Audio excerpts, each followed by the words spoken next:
Padre Fábio, meu nome é Tatiane, sou de Campos, e esses dias estava lendo a Bíblia, no qual estava falando de filhos que não são do casamento. A Bíblia fala que esses filhos de adultério nunca serão felizes, que eles serão amaldiçoados. Não sei como explicar, pois acabei perdendo o meu lugar. Ou melhor, não sei onde que está, porque eu não perdi o lugar onde li isso. Fiquei preocupado com isso, porque eu sou filho de adultério e tenho sobrinhos também assim. Tire, por favor, Padre Fábio, essa minha preocupação. Minha filha, primeira coisa, certamente você deve ter lido isso fora do contexto, né? A primeira coisa que nós precisamos ter na vida, minha gente, a palavra de Deus, ela não pode contradizer aquela tradução perfeita que Jesus deu sobre seu Pai. Toda a palavra de Deus está em torno, todo o Antigo Testamento é uma mera preparação para a grande revelação que Deus nos faz através de seu Filho Jesus. Na teologia a gente até diz que Jesus é a hermenêutica do Pai. Sabe o que quer dizer hermenêutica? É a interpretação. Então, se você quiser saber quem é verdadeiramente Deus, olhe para Jesus. Ele tem a palavra definitiva sobre tudo o que Deus é. Nós acreditamos nisso. Jesus, ele diz, um dos momentos em que ele explica quem é o Pai dele, ele o tempo todo constrói essa explicação em torno daquilo que nós chamamos de misericórdia. O meu Pai é a misericórdia. O meu Pai não sabe fazer outra coisa senão amar. Tanto é que depois em São João, a tradução bonita de João 4, né, ele vai dizer, Deus é amor. Tudo isso João aprendeu de Jesus, porque ouviu as histórias que Jesus contou. Em nenhum momento Jesus apresenta um pai que seja capaz de matar, que seja capaz de amaldiçoar. Não. Veja bem que a cultura da maldição, ela está muito ligada ao Antigo Testamento, que é esse primeiro momento do anúncio da revelação. A teologia cristã, esta experiência de nós termos uma verdade revelada em Jesus, nos mostra o tempo todo que Deus é amor. Agora pensa você, se você sabe que Deus é amor, se o seu coração, você por exemplo, Tatiana, digamos que você um dia vai ter um filho e você como mãe, você seria capaz de amaldiçoar o seu filho por alguma razão? Não, eu tenho certeza que não. Mesmo o nosso coração humano sendo tão marcado pelo pecado, pelo limite, nós não somos capazes de amaldiçoar ninguém, ainda mais um filho. Então veja bem, minha filha, você tem uma preocupação que é uma contradição com aquilo que Deus é. Então não se preocupe com isso. Não pode haver maldição, não pode haver maldição nisso. Deus nos ama. E não é porque você nasceu de um casamento, que não é filho de um casamento, é filho de um adultério. Então e aquelas pessoas que nasceram de um estupro, por exemplo? Nós não podemos acreditar num absurdo desse por uma razão muito simples. Eu não posso contradizer aquilo que eu sei sobre Deus.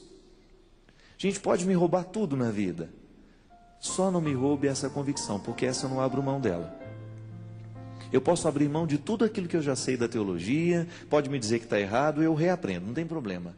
Mas se disser para mim que Deus não é amor, não sobra nada para mim. Eu acredito no amor de Deus. Eu até estava dizendo isso essa semana. Quando nós condenamos alguém, é muito simples. A coisa mais fácil na vida é você condenar, porque condenação não exige muito raciocínio, não exige nem inteligência, com todo respeito. Pessoas que condenam com muita facilidade são pessoas que muitas vezes não têm poder de reflexão, porque a condenação é um caminho rápido, é um caminho curto, não dá trabalho para chegar até ela. O exemplo é simples. Uma pessoa comete um mal, faz um mal para você. A coisa mais fácil que tem é você condená-la. Sabe por quê? Quando você condena aquela pessoa, você retira a possibilidade de você se exercitar na caridade. Então você condenando, você retira aquela pessoa da sua vida. Você a condenou a não fazer mais parte da sua vida. Pronto, você resolveu. Agora, se você decide perdoar, o caminho será árduo. O caminho será tortuoso. Sabe por quê? Porque amar dá trabalho. Condenar não. A condenação é típica de gente preguiçosa. De gente que não quer se envolver, que não quer ter muito problema. Pode observar quantas vezes você condenou uma pessoa e retirou ela da sua vida porque você não queria ter trabalho com ela. Agora, se você opta pela misericórdia, você vai ter que suar a camisa. Você vai ter que dar de si. Porque vai ter que fazer um esforço sobre-humano para continuar do lado dela. A misericórdia é exigente. E Deus é o Deus das exigências. Deus não é preguiçoso, não. Seria muito simples, eu como homem, é muito simples eu condenar alguém. É muito simples eu retirar da minha vida. Amar dá trabalho, mas é no momento que eu amo que eu me assemelho a Deus. Deus é amor. O filósofo já dizia que o ateísmo nasce no mundo no momento em que nós pregamos um Deus que é muito pior do que nós. Eu tenho muito medo dos portadores da palavra que condenam por causa disso. Quando nós pregamos demais a condenação, há um risco muito grande de nós estarmos espalhando o ateísmo no mundo. O discurso que condena, esse não dá trabalho de fazer. Agora, o discurso que traz a misericórdia para o centro da conversa, esse dá trabalho, porque vai exigir das partes alguma posição. Então tá bom, eu vou ser perdoado, mas este perdão, ele me exige, porque diante do perdão do outro eu me sinto motivado a ser melhor. Ele me constrange, eu não merecia ser perdoado, ele me perdoou, eu vou continuar vivendo do mesmo jeito? Não, eu vou me motivar a ser melhor. E é esse amor de Deus que nos move pelo mundo afora. Como é que nós vamos acreditar nas maldições se elas contradizem o princípio fundamental daquilo que Deus é? Deus não vai amaldiçoar ninguém de nada, absolutamente nada. O que pode ser maldito é aquilo que eu escolho para a minha vida. A maldição, ela entra na minha vida à medida em que eu aceito o caminho caminho que é errado, aquilo que não me leva à salvação, aquilo que não me redime. Eu fico maldito quando eu permito que a palavra maldita permaneça em mim, que ela durma comigo, que ela acorde comigo. Agora, se eu expulso a palavra maldita e eu opto pela bendita, como é que pode haver maldição em mim, mesmo eu tendo sido filho de um adultério? Veja bem, cada vez que nós, em nome de Deus, tecemos um discurso que desagrega, segrega, joga para fora, nós corremos o risco de estarmos agindo em nome do ateísmo, mesmo quando falamos de Deus. Porque boa parte dos ateus, eles nasceram por causa do Deus estragado que foi pregado a eles. Olha para você ver. Falei igual mineiro agora, olha para você ver.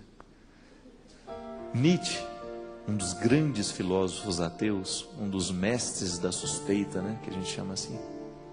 Ele era filho de pastor protestante, altamente repressor.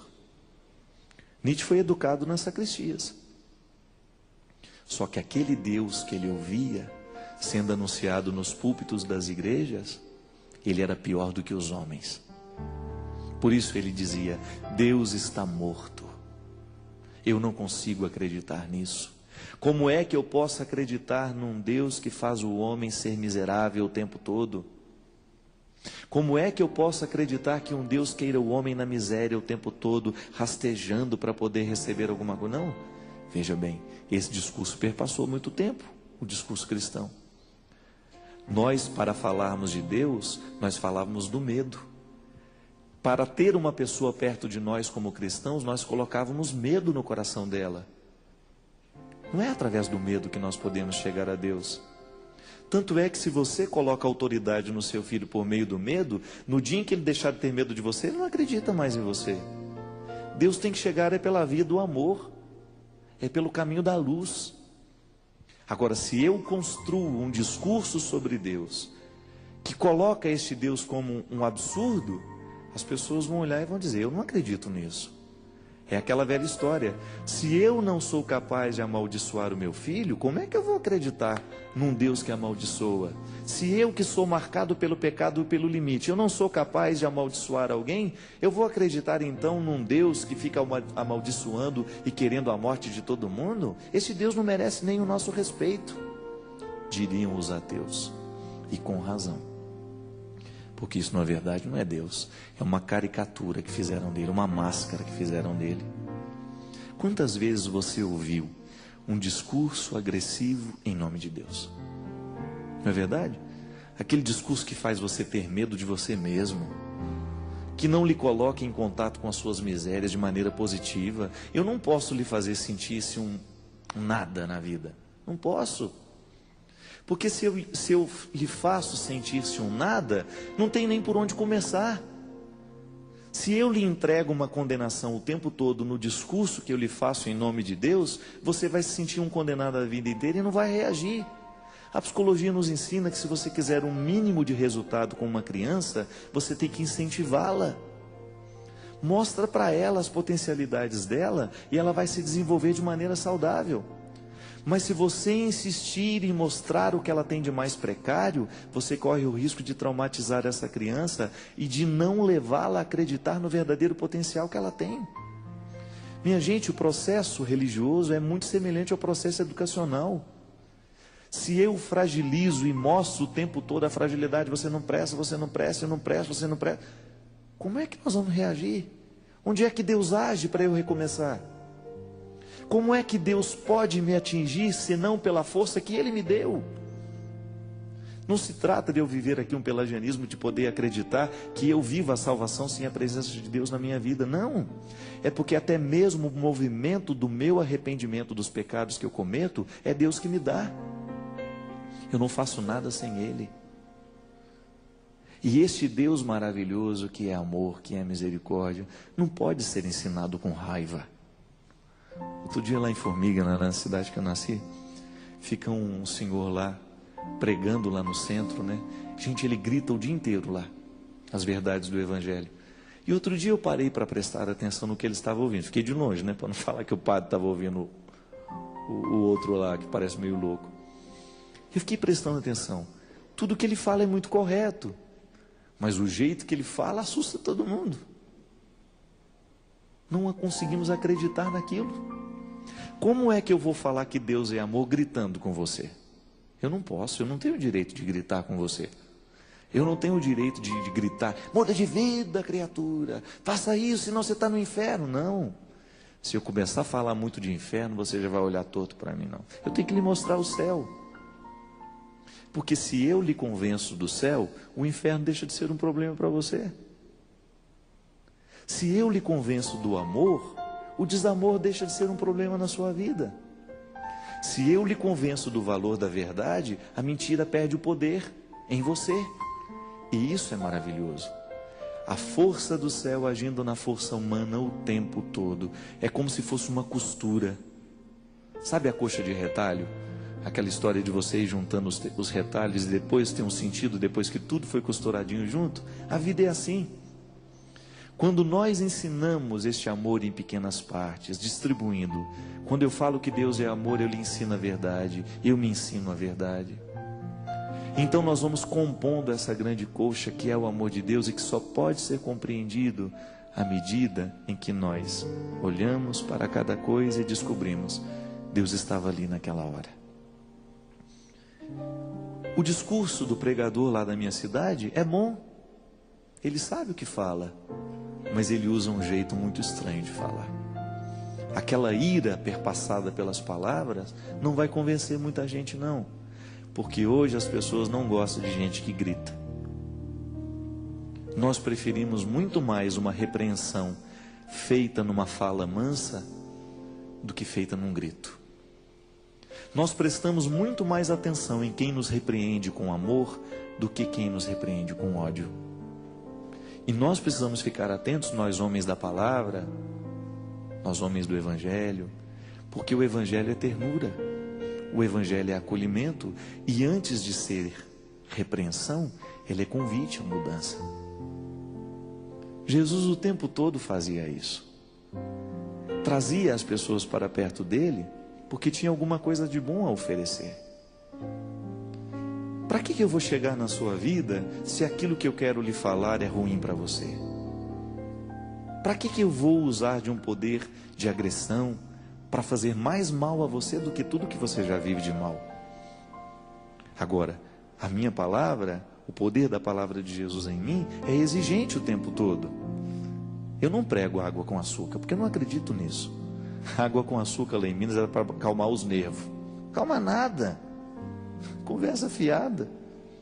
É um paliativo, só para a pessoa achar que ela está cuidada. Não, aguinha com açúcar não. O discurso que nós propomos é exigente. Porque a palavra de Jesus é exigente. O tempo todo. Quer ser cristão? Você vai ter que ter trabalho com a sua humanidade. Mas nós propomos isso com alegria.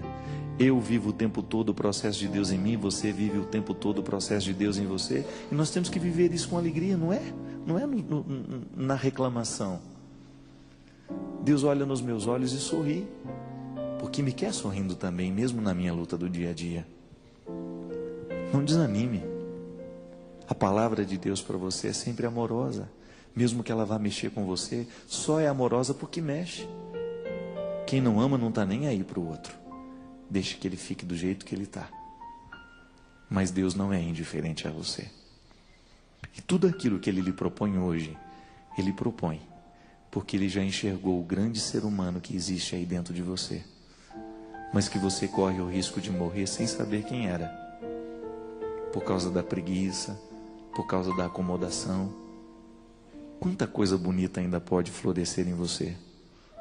Quanta coisa especial ainda pode vir à tona. Deixa que o poder do céu lhe atinja hoje. Com uma palavra, não sei. Deixa que atinja. E assim, quem sabe, o mundo ganha um ser humano melhor. Lá no silêncio do seu quarto.